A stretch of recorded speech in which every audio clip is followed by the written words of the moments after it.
안녕하세요. 대한변호사협회 등록 이혼전문 한경태 변호사입니다. 상간소송을 많이 진행하다 보니 많은 상간소송 의뢰인분들이 사건을 빨리 마무리하고 위자료 받고 끝내시기를 원하시는 것 같습니다. 물론 상간자 즉 피고를 괴롭힌다는 측면에서 사건을 오래 진행해도 괜찮다는 분들이 아주 가끔 있기는 합니다. 하지만 이혼전문 변호사 입장에서도 상간소송을 오래 끄는 것은 별로인 것 같다는 생각을 합니다. 일단 의뢰인이 시간이 지날수록 지쳐하시는 부분이 보입니다. 그리고 무엇보다도 배우자의 부정행위를 알고 나면 이게 평생 잊혀지지 않는다고 하는데, 그래도 부정행위를 상기할 만한 요소는 최소화할 필요가 있기 때문입니다. 이 측면에서 보면 상간소송이 계속되면 아무래도 자꾸 떠오르고 생각날 수 있기도 하니까 결과적으로 상간소송을 오래 지속하는 것은 별로다, 이런 생각이 듭니다. 이런 생각은 이혼 전문 변호사인 저만 하는 것이 아니라 상간소송의 사건을 판결하는 판사님들도 많이 하고 계시는 것 같다는 생각이 들고, 변론 과정에서 이런 언급을 직접 하시는 판사님들도 계십니다. 서론이 길었습니다.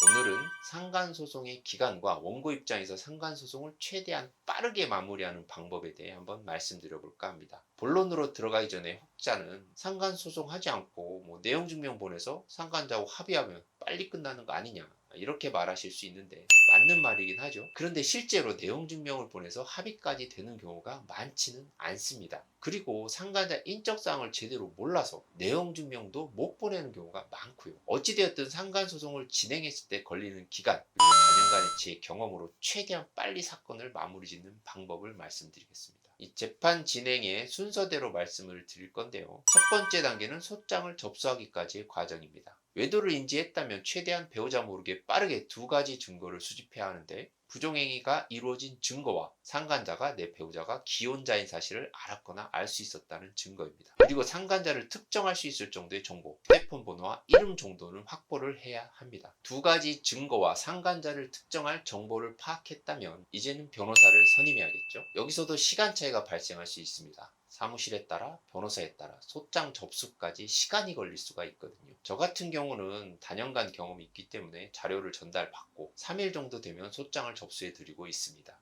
두 번째 단계는 소장 부본을 피고에게 보내고 피고가 답변서를 제출할 때까지의 과정이 있습니다. 여기서도 시간을 절약하려면 상간자 인적사항 특정을 빨리 해줘야 하는데, 그러려면 통신사 사실조회 신청 후 회신이 오른 대로 바로 법원에 상간자 주민등록 초본을 발급받을 수 있게 보정명령을 내려달라고 해서 빨리 보정명령을 받아 주민센터 가서 상간자 주민등록 초본을 발급받은 뒤에 당사자 표시 정정 신청을 해줘야 합니다. 당사자 표시 정정까지 하면 이때 법원이 소장 부본을 상간자에게 발송하게 됩니다. 상간자가 소장 부본을 받으면 한 달간의 답변서 제출 기한이 주어집니다. 소장 접수 후에 소장이 피고에게 송달되기까지는 약 2주에서 3주, 그리고 답변서 제출 기한 한 달, 이렇게 되면 약 2개월이 소요가 됩니다. 세 번째 단계는 재판 진행 및 판결 선고 과정입니다. 여기서 상간소송 변호사가 사건 진행을 빨리 하기 위해 해야 할 일이 있습니다. 상간자의 답변서 제출 기한 한 달을 체크해 두셨다가 상간자가 한 달 이내에 답변서를 제출하지 않으면 의견서를 제출해서 무변론 판결 선고 기일을 잡아달라고 요청을 하고, 상간자가 한 달 이내에 답변서를 제출했는데 법원이 기일 지정을 안 해주고 있다면 변론 기일을 지정해달라고 요청을 하는 것입니다. 이렇게 하면 법원이 다른 특별한 이유가 있지 않는 한 요청을 받아주는 편입니다. 이렇게 하지 않고 그냥 가만히 기다리기만 하면 법원에 따라서는 상간자가 답변서를 제출할 때까지 기다리거나 재판 날짜를 잡지 않고 기다리는 경우가 있어서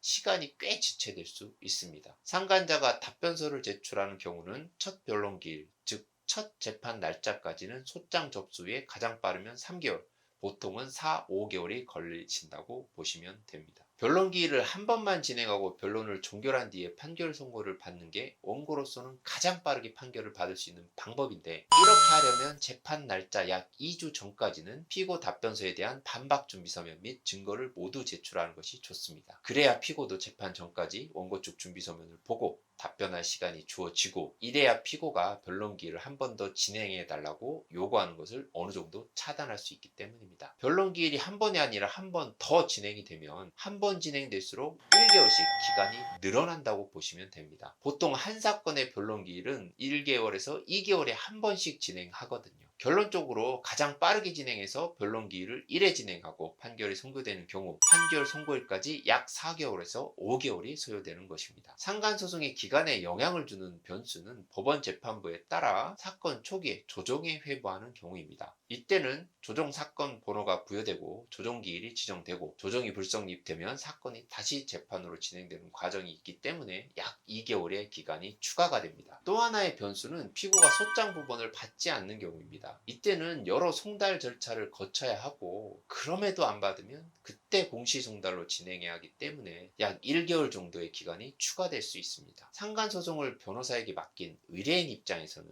빠르게 진행하려면 본인 또한 대법원 나의 사건 검색을 통해 진행 상황을 체크해서 제가 말한 것들을 변호사가 적시에 잘하고 있는지 같이 확인을 해주시는 것이 좋겠습니다. 오늘은 상간소송의 기간과 함께 상간소송을 가장 빠르게 진행할 수 있는 방법에 대해 말씀드려 보았습니다. 지금 상간소송을 고민하고 계시는 분이 있으시다면 빨리 상담을 한번 받아보시고 진행 여부를 결정하셨으면 좋겠습니다. 오늘 영상도 도움이 되셨다면 구독, 좋아요 부탁드립니다. 감사합니다.